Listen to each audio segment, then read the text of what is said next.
গত সভায় ব্যয় হয়েছিল 2,72,645 টাকা।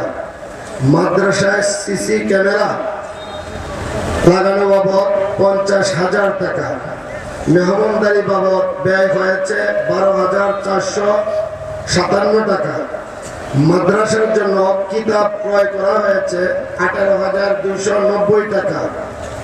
অফিস ঘর নির্মাণ বাবদ খরচ হয়েছে 1,48,720 টাকা। জমি দলিল বাবদ ব্যয় হয়েছে 85,000 টাকা। জমির বকেয়া ঋণ পরিশোধ 2,80,000 টাকা। ইসলামী মাহফিল বাবদ খরচ হয়েছে 15,000 টাকা। পরীক্ষা বাবদ খরচ হয়েছে 1,56,400 টাকা। মোট ব্যয় হয়েছে 26,31,155 টাকা।